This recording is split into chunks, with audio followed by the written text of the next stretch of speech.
BJP ప్రభుత్వం operation కగర్ను వెంటనే నిలిపివేయాలని BRS MLC Kalvakuntla Kavitha demand చేశారు.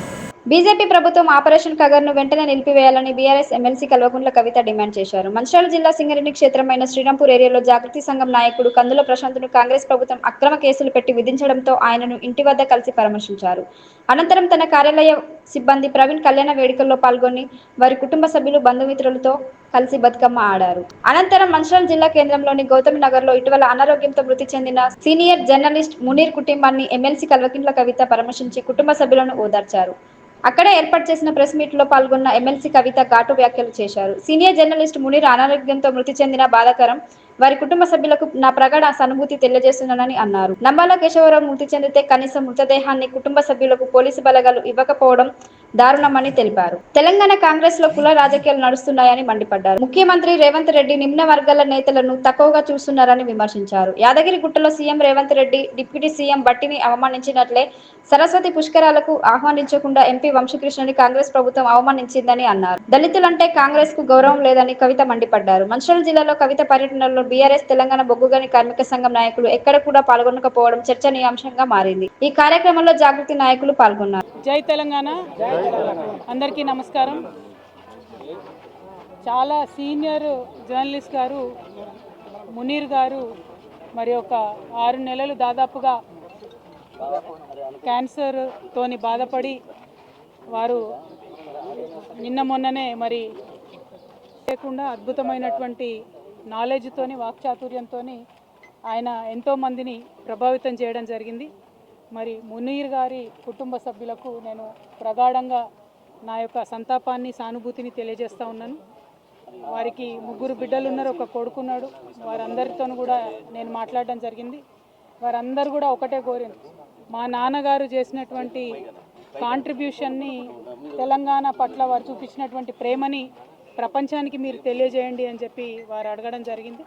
నిజంగా కూడా మునీర్ గారు చాలా కష్టపడ్డారు తెలంగాణ వాదాన్ని పెంపొందించడంలో. వారికి నేను ఘనంగా నివాళులర్పిస్తూ ఉన్నాను. మరి వారు ఏవైతే విప్లవోద్యమాల గురించి పదే మాట్లాడినరో ఇవాళ మీరు దేశవ్యాప్తంగా ఉన్న పరిస్థితి చూసుకుంటే భారతీయ జనతా పార్టీ ఆపరేషన్ కగార్ పేరుతోని మరి చేస్తున్నటువంటి దుశ్చర్యలను మనం చూస్తూ ఉన్నాం. మరి మావోయిస్ట్ పార్టీ జనరల్ సెక్రటరీ గారు నంబాల కేశవరావు గారు వారు ఎన్కౌంటర్లో మృతి చెందితే కనీస మానవత్వం చూపించి అంతిమ సంస్కారం కోసం కుటుంబ సభ్యులకు మృతదేహాన్ని ఇచ్చేటటువంటి సంస్కారం కూడా లేనటువంటి పార్టీ భారతీయ జనతా పార్టీ. ఈ వైఖరిని మేము చాలా తీవ్రంగా ఖండిస్తున్నాం. ఆపరేషన్ కగార్ ఆపాలని పదే కోరినా కూడా స్పందించకుండా మారణకాండ విధ్వంసకాండ కొనసాగించడం ఇంకొక వైపు అయితే, కనీసం మానవత్వంతో చనిపోయినటువంటి శవాలను కూడా మావోయిస్ట్ పార్టీ సభ్యులు వారి కుటుంబాలకు ఇవ్వకపోవడం అన్నది నిజంగా దారుణం.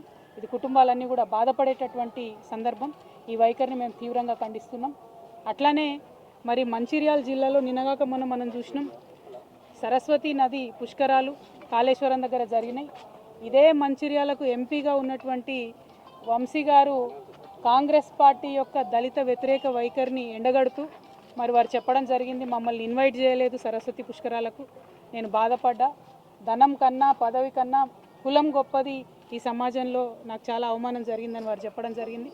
కాంగ్రెస్ పార్టీ రేవంత్ రెడ్డి గారు యాదగిరిగుట్టలో కూడా అదే చేసిండ్రు. రేవంత్ రెడ్డి గారి కుటుంబ సభ్యులంతా కూడా పైన ఆసనాలలో కూర్చొని దళితుడు అయినటువంటి డిప్యూటీ సీఎం బట్టి విక్రమార్క గారిని కింది ఆసనాల్లో కూర్చోబెట్టి అవమానించినటువంటి దారుణమైన సంస్కృతి రేవంత్ రెడ్డి గారిది, కాంగ్రెస్ పార్టీది. మరి 2 పార్టీల వైఖరి కూడా మరి సమసమాజ నిర్మాణానికి కానీ ప్రోగ్రెసివ్ థాట్ ప్రాసెస్ కానీ వ్యతిరేకంగా పనిచేస్తున్నటువంటి సందర్భాన్ని మునీర్ అన్న లాంటి జర్నలిస్టులు అందరూ కూడా తమ కళాలు జుల్పించి మరి వ్యతిరేకించాల్సినటువంటి అవసరం ఉందని చెప్పి ఈ మంచిర్యాల గడ్డ నుంచి నేను పిలిపిస్తూ ఉన్నాను. ఎందుకంటే మంచిర్యాల అంటే మనందరికీ తెలుసు పోరాటాల పటిమ ఉన్నటువంటి ప్రాంతం.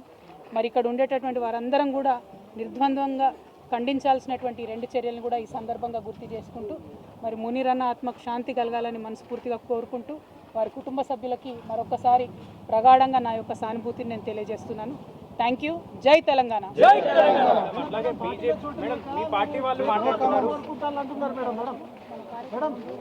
మేడం మీ పార్టీ నుంచి